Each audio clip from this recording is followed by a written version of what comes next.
Apple hired a Google veteran as its new vice president of AI. India will require a state-owned cybersecurity app to be installed on all smartphones. And Marques Brownlee's controversial Panels app is shutting down. It's Tuesday, December 2nd, and here's a quick look at tech in the news this morning from Engadget.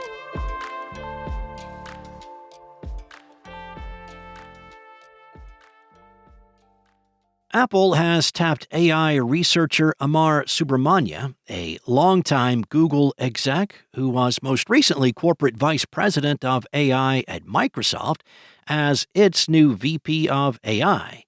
The company also announced that current AI exec, Giannandrea, will retire next year. Subramanya, who Apple describes as a renowned AI researcher, spent 16 years at Google, where he was head of engineering for Gemini. He left Google earlier this year for Microsoft. In a press release, Apple said that Subramanya will report to Craig Federighi and will be leading critical areas including Apple Foundation models, ML research, and AI safety and evaluation. It's not entirely surprising that Apple is shaking up its AI leadership. Giannandrea joined Apple back in 2018 after a stint at Google that included VP of Search. While his hiring was seen as a major coup for Apple at the time, the company has faced some significant setbacks since. Most notably, its failure to deliver a more personalized, AI-centric version of Siri that it previewed last year.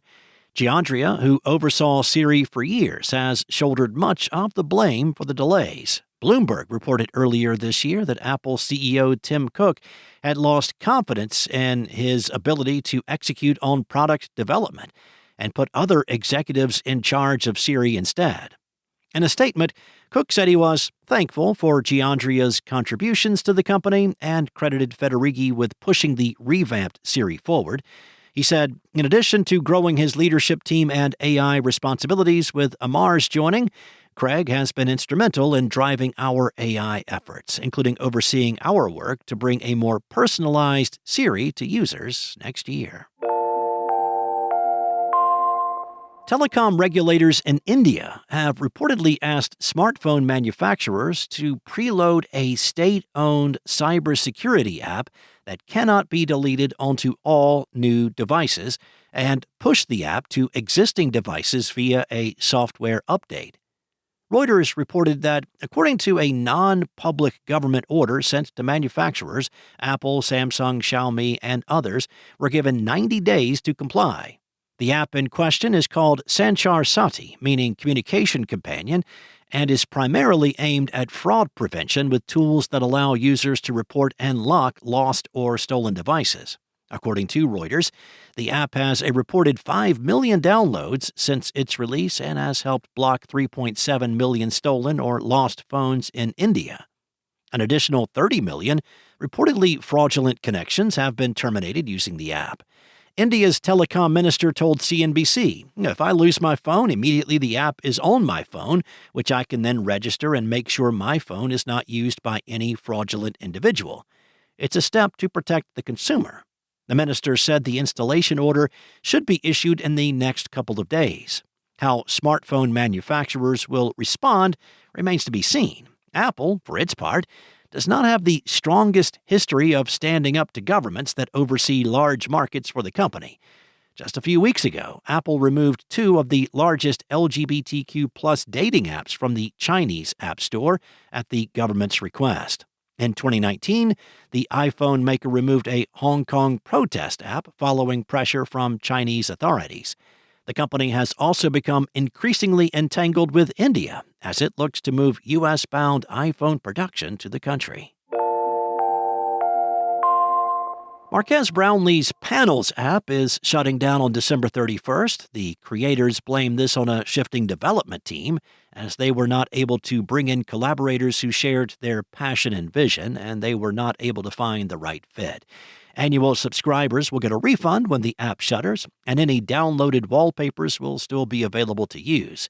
Additionally, the developers will be making the app's code available to allow anyone to build on what they started. Brownlee, a popular tech YouTuber who goes by MKBHD, introduced the Panels app back in 2024. It sailed to the top of the various app charts for a time, but it also was mired by controversy. It's basically just a marketplace for smartphone wallpaper images, but one that requires a steep subscription price for real access. Angry consumers also complained that the app was plagued by intrusive ads and mandated intrusive data tracking permissions. Brownlee tried to assuage concerns by introducing a cheaper subscription tier and improving the free experience. However, it looks like the damage was done by that point. Panels was a tough sell even without the frustrations, as not that many people want to spend real money on smartphone wallpapers. Maybe that idea would have flown when smartphones were still new and exciting, but that ship sailed over a decade ago. Thanks for listening. There's more tech news at Engadget.com. This episode featured journalism from Carissa Bell, Andre Revilla, and Lawrence Bonk, and was voiced and produced from the sound studios of Spoken Layer. Enjoy your day, and I'll be back tomorrow with more tech news from Engadget.